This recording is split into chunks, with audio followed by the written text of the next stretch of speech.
क्या रिस्पांस आपको बाहर लोगों से मिल रहा है? रिस्पांस बहुत अच्छा मिल रहा है। और रिस्पांस की बात करें तो शारदा विधानसभा में चाहे हमारी बहनें हैं या भाई हैं या युवा हैं या हमारे बुजुर्ग हैं, सभी एक तरफ से अपना आशीर्वाद देकर, समर्थन देकर चाहते हैं कि शारदा विधानसभा में कमल खिले और भारतीय जनता पार्टी की दिल्ली में सरकार बने। कि अब नहीं सहेंगे, बदल कर रहेंगे, भाजपा ने ये नारा दिया। देखिए, केजरीवाल झूठे हैं, ठग क्या महाठग है, और वो जनता को बरगलाकर वोट लेते हैं। लेकिन अब जनता ने समझ लिया है, जनता समझदार हो चुकी है और जनता ने मन बना लिया है कि केजरीवाल को अब हम नहीं सहेंगे, बदल के रहेंगे। पहला पॉइंट मैं उठाता हूँ कि रैपिड मेट्रो, केजरीवाल ने कहा कि हमने इसका उद्घाटन करा, केंद्र सरकार ने सिर्फ इसको हरी झंडी दिखाई थी। दूसरे नंबर पे आपने बोला कि यमुना को हम साफ करेंगे, कह रहे हैं केजरीवाल कि हम भी साफ करेंगे, हम तो पहले ही कह चुके हैं अगले 2 साल से 3 साल के अंदर हम साफ कर देंगे। फिर आपने बोला कि पॉल्यूशन कंट्रोल, तो केजरीवाल कह रहे हैं कि हरियाणा में पराली जलाना तो हमने रुकवा दिया था, लेकिन भाजपा की सरकार आ गई और दोबारा से फिर वो शुरुआत होगी, प्रदूषण होगा। केजरीवाल झूठे हैं और हमेशा झूठ बोलते हैं, लेकिन अब जनता जान चुकी है, उनकी झूठ को जान चुकी है, इसलिए वो परेशान है। अनाप शनाप वो आरोप लगाते हैं, कहते हैं मोदी जी मुझे काम नहीं करने देते, कभी उसी समय दूसरी तरफ कहते हैं मेरे पास कोई फंड की कमी नहीं है। तो मैं समझता हूँ कि केजरीवाल जैसा झूठा आदमी अभी तक पैदा नहीं हुआ इस संसार में, इस भारत में पैदा नहीं हुआ। कि बात बात पे झूठ बोलते हैं। उनके दोनों को स्टेटमेंट देखेंगे, कभी कुछ कहते हैं, उन्होंने कहा था 2014 में 2019 में हम यमुना नदी में डुबकी लगाएंगे, फिर 2019 के बाद में 20 जब का चुनाव आया तो कहा कि हम 2024 में डुबकी लगाएंगे, और बोला कि मुझे वोट मत देना यदि मैं डुबकी नहीं लगाऊं। तो क्या स्थिति है? अल्टीमेटली झूठ पर झूठ, झूठ पर झूठ, झूठ पर झूठ। आपके सामने जो प्रत्याशी आम आदमी पार्टी ने उतारा वो जितेंद्र सिंह शंटी को उतारा, जो पहले भाजपा के कमल पे ही चुनाव लड़े जबकि गठबंधन में थे, और अब जो है वो आम आदमी पार्टी में शामिल हो गए। लोगों के दिमाग में एक छवि है कि समाज सेवा करते हैं, आप उनको कैसे देखते हैं? किस लिए समाज सेवा हुई है वो आपको भाई जनता को भी पता है, और आपको भी पता रहना चाहिए कि 2008 से वो बीजेपी के सिंबल पर चुनाव लड़ते रहे हैं। जो उनकी संस्था है उसमें आज जितनी एम्बुलेंस हैं वो बीजेपी के समर्थकों ने, बीजेपी के नेताओं ने, स्वर्गीय अरुण जेटली जी की तरफ से भी, संस्था की तरफ से उनको एम्बुलेंस दी गई हैं।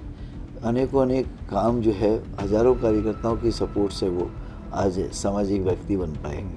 तो फिर साथ में जो जगह है वो भी सरकार के माध्यम से दी गई। तो अल्टीमेटली वो अपने आप को कोरोना योद्धा कहते हैं। कोरोना योद्धा तो सिर्फ मोदी हैं, मोदी जी हैं। मोदी जी ने 3 इंजेक्शन पूरे देश में फ्री ऑफ कॉस्ट लगवाई जनता को, और साथ में पूरे विश्व के 150 देशों को कोरोना वैक्सीन भिजवाई, जो कि 100% सक्सेस रही, जबकि चाइना की वैक्सीन फेल हो गई थी। और दूसरी बात, आपके जितना भी शमशान भूमि पे काम था वो एमसीडी में, हम उस समय भारतीय जनता पार्टी की हमारी सरकार थी, तो हम सब ने, काउंसलर्स ने, अधिकारियों ने मिलकर वहाँ व्यवस्था की थी। तो समाज सेवा की जो बात कर रहे हैं वो ठीक है, समाज सेवा की, लेकिन उस समाज सेवा के पीछे कौन था, कौन है, ये भी तो समझना पड़ेगा। तो यदि उनका कहने से तो जनता के बीच में जा रहे हैं, तो जनता का रिस्पॉन्स तो देखिए उनके प्रति, सब जानते हैं उनके व्यवहार को, चरित्र को और सब कुछ। जनता कह रही है कि पद्मश्री बीजेपी ने दिया और आज उसी के खिलाफ खड़े हो गए। तो पता वही है ना, वो एहसान फरामोश आदमी है, क्या करोगे, धोखेबाज आदमी है, उसका उनकी फितरत में धोखा देना है। निगम पार्षद रहते हुए और उप महापौर रहते हुए क्या क्या उपलब्धियां आपकी हैं जो जनता को पता होनी चाहिए और जब तक नहीं पता थी? देखिए, जनता को, विवेकविहार वार्ड का मैं काउंसलर था, तो उस समय मेरी प्राथमिकता ये थी, क्योंकि नगर निगम में कार्य का जो जुडिक्शन है बहुत लिमिटेड है होता है। उस लिमिटेड जुडिक्शन में मैंने सबसे पहले काम ये किया कि जो सफाई व्यवस्था मेन होती है, जो गंदे के कूड़े के ढेर लगे रहते थे, और विशेष तौर से क्लस्टर के अंदर नालियाँ तो साफ़ नहीं होती थी, साफ़ होती थी तो कूड़ा नहीं उठता था, 3 फुट की 4 फुट की गलियाँ होती थी टूटी फूटी। तो लोगों को ये रहता था कि भाई ये गंदगी बहुत है, तो हमने कहा कि भाई इनको भी तो जीने का अधिकार है। तो हमने एक सिस्टम बनाया पहले दिन कि नाली का कूड़ा हाथ का हाथ निकलेगा और हाथ का हाथ उठेगा, चाहे गीला ही क्यों ना हो। तो उठने लगा तो सफाई हो गई। 2 ग्राउंड्स थे बड़े बड़े, इसमें कलंदर कॉलोनी के अंदर, जहाँ हज़ारों ट्रक आपके कूड़ा उठवाया, एक तालाब था, जोहर था गंदे पानी का, उसको फिल करा के मिट्टी से उसको साफ़ कराया। आज बच्चे वहाँ खेलते हैं। तो एक जनता को पता है ऐसे काफ़ी सारे ग्राउंड थे जिनकी सफाई व्यवस्था हमने कराई। और दूसरा ये कि कूड़े के जो ढेर लगे रहते थे रोड्स पर, कॉर्नर पर लोग कहीं इधर उधर फेंक जाते थे, तो लोगों से हम प्रार्थना करते थे, उनको एजुकेट करते थे कि भाई आपका शहर अपना शहर है, अपनी कॉलोनी है, इसको गंदा रखेंगे तो कैसे होगा। तो लोगों ने उस बात को माना, तो वो काम किए। फिर दूसरी बात थी कि लोगों को अवेयर किया डेंगू के प्रति, कि डेंगू से कैसे बचाव किया जाए, चिकनगुनिया से कैसे बचाव किया जाए, या आपके मलेरिया से कैसे बचाव किया जाए, ये लोगों को समझाते थे। स्पेशली झुग्गी बस्ती क्लस्टर में लोगों को पता नहीं होता था, तो उनको बताते थे कि कूड़ा वो आपके कबाड़ छत पे डाल देते थे, पानी इकट्ठा होता था। लोगों ने माना। तो जब मैं मेरे कार्यकाल में डेंगू से संबंधित एक भी केस रिपोर्ट नहीं हुआ 5 साल के दौरान में। तो ये उपलब्धि है अपनी। ऐसी मलेरिया का कोई केस रिपोर्ट नहीं हुआ। तीसरा, यहाँ पर इंडस्ट्रियल एरिया, इंडस्ट्री के लोग बड़े परेशान रहते थे एमसीडी के से, तो उनको हमने एजुकेट किया कि भी लाइसेंस बनवाइए। लाइसेंस बनवाने से डरते थे। जब मैं काउंसलर बना तो 12 लाख रुपए के आसपास सिर्फ मात्र रेवेन्यू आता था। जब मैं बनने के बाद में लोगों को अवेयर करके वो रेवेन्यू जो इंडस्ट्री का लाइसेंस फ़ी होती थी वो 3 करोड़ रुपए तक लेके गए। तो ये व्यवस्थित तरीके से भ्रष्टाचार मुक्त वार्ड बनाया। विवेक विहार वार्ड में 97 पार्क हैं थे, अब तो खैर वार्ड चेंज हो गया। तो 97 पार्कों में से पहला ऐसा पूर्वी दिल्ली का एरिया था जहाँ 45 पार्कों में जिम लगाए। मैं सामाजिक कैरियर की बात करेंगे तो मैं भारतीय विकास परिषद से 1991 से जुड़ा हुआ हूँ, जिसमें हम आर्टिफिशियल लिम्स लोगों को फ्री ऑफ कॉस्ट देते हैं। तो उस संस्था का मैं इस समय सेक्रेटरी भी हूँ और प्रांतीय अध्यक्ष भी रहा हूँ मैं। तो ये चीज़ें, उसमें लोगों के लिए जो जनता है उसके लिए आंखों के मुफ्त ऑपरेशन मोतियाबिंद के कराना, उनको चश्मे मुफ्त दिलाना, और साथ में उनकी आंखों को टेस्ट करके उनको बताना कि क्या स्थिति है। और साथ में बहनों के लिए विशेष रूप से अनीमिया के चेकअप कैंप लगाना, जिससे कि उनकी रक्त की कमी का पता लगे, क्योंकि रक्त यदि कमी होती है तो बहुत सारी बीमारियाँ हो जाती हैं, तो लोगों उनको भी अवेयर करना। तो ये लगातार प्रत्येक दिन काम करते रहे हम। और साथ में अपना चैरिटेबल हॉस्पिटल है दादाजी के नाम से, वहाँ पर भी व्यवस्थित तरीके से काम किया 1991 से। छोटा है लेकिन फैसिलिटी अच्छी है, डॉक्टर हमारे अच्छे हैं बेसिकली।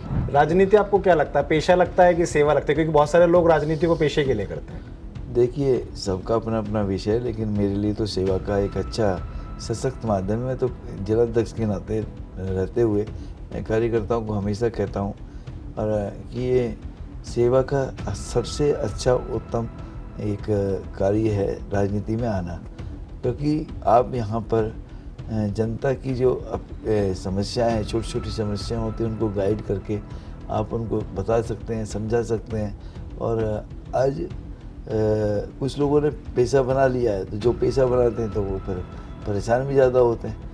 तो लेकिन राजनीति को यदि आपने सेवा का माध्यम लिया तो इससे बढ़िया सेवा नहीं हो सकती।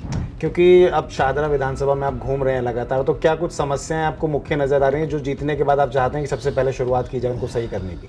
सबसे पहले तो यहाँ शाहदरा विधानसभा के अंदर दूषित जल जो आ रहा है, पीने योग्य पानी उपलब्ध कराना, ये मेरी प्राथमिकता रहेगी। क्योंकि यदि पीने योग्य पानी उपलब्ध रहेगा तो आपके स्वास्थ्य बजट पर कम खर्च होगा, वो प्राथमिकता है। नंबर 2, जितने भी डोसिब के क्लस्टर के अंदर शौचालय है उनको दुरुस्त करना, जहाँ दरवाजे टूटे हैं उनको चेंज करवाना, शौचालय की सीट टूटी पड़ी तो शौचालय ठीक कराना।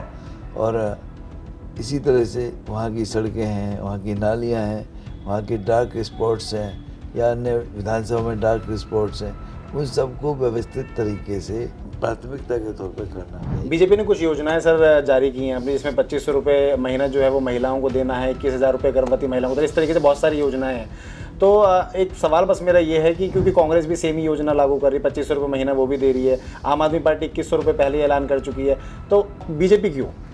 देखिए, बीजेपी की योजनाएं जो है वो संकल्प है, और हमने जो भी आज संकल्प लिए गरीब बहनों के लिए 25 रुपये महीने देना, गर्भवती महिलाओं को बहनों को 21,000 रुपये का सहयोग राशि देना और 6 पौष्टिक आहार किट देना।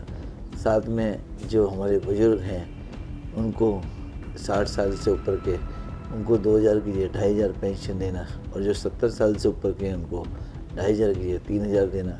ऐसे दिव्यांगों को 3,000 देना, विधवाओं को 3,000 देना। साथ में 2 सिलेंडर मुफ्त देना, एक होली पर एक दिवाली पर, और 500 रुपये में सिलेंडर उपलब्ध कराना, और आयुष्मान योजना के तहत 10 लाख रुपए का आयुष्मान कार्ड देना। और जो SC ST के विद्यार्थी हैं, बच्चे हैं, उनकी शिक्षा के लिए KG से लेकर पोस्ट ग्रेजुएशन तक के लिए उनको मुफ्त शिक्षा देना। तो ये ऐसे संकल्प हैं जो हम अन्य राज्यों में भी हम इन संकल्पों को पूरा कर रहे हैं। तो दिल्ली के लिए नए इसलिए लगते हैं लोगों को कि दिल्ली में अभी भाजपा की सरकार नहीं है, तो ऐसा लगता है, लेकिन मोदी जी की गारंटी के साथ ये संकल्प 100% पूरे किए जाएंगे। क्या संदेश देना चाहेंगे सर शाहदरा विधानसभा की जनता को? मैं आपके माध्यम से शाहदरा के सम्मानित मतदाताओं से यही कहना चाहूँगा कि भाजपा ही एक ऐसी पार्टी है जो दिल्ली में विकास कर सकती है, क्योंकि दिल्ली में विकास बहुत जरूरी है। दिल्ली देश की कैपिटल है, दिल है, और दिल्ली यदि पीछे रह जाए अन्य राज्यों से तो हमारे बच्चों का भविष्य सही नहीं होगा, सुरक्षित नहीं होगा, स्वस्थ नहीं होगा। इसलिए आपको भाजपा को चुनना चाहिए, और क्योंकि भाजपा की आज देश के अंदर 20 राज्यों में सरकार है और लगातार वहाँ की जनता भाजपा को चुन रही है, तो आप भी भाजपा को चुनिए, जिससे कि दिल्ली का विकास हो, दिल्ली में हम सब के चेहरे पे हमेशा मुस्कान रहे। कैसे अपील करना चाहेंगे सर? आपसे प्रार्थना भी करता हूँ सभी सम्मानित मतदाताओं से कि आने वाली 5 फरवरी को कमल का बटन जो कि 4 नंबर पर है उसको दबाकर भारी बहुमत से मुझे विजयी बनाएं, जिससे कि मैं आपकी अपेक्षाओं पर 100% खरा उतरूँ। और आपको मैं विश्वास दिलाता हूँ कि विधायक बनने के बाद आपकी समस्या मेरी समस्या होगी, जिसका समाधान मेरा दायित्व होगा, और मैं उसे 100% ईमानदारी के साथ उस दायित्व का निर्वाह करूँगा। आपको कभी भी निराशा नहीं होगी। जी हाँ, तो मेरे साथ थे संजय गोयल जी, जिन्होंने बताया कि आखिर शाहदरा विधानसभा की जनता को क्या क्या देने वाले हैं, किस तरीके से उनके साथ रहने वाले हैं और क्या काम करने वाले हैं। बने रहिएगा हमारे साथ, ऐसे ही और भी दिल्ली विधानसभा में प्रत्याशियों के पास जाते रहेंगे और आपको उनसे रूबरू करवाते रहेंगे। बहुत बहुत धन्यवाद सर जुड़ने के लिए।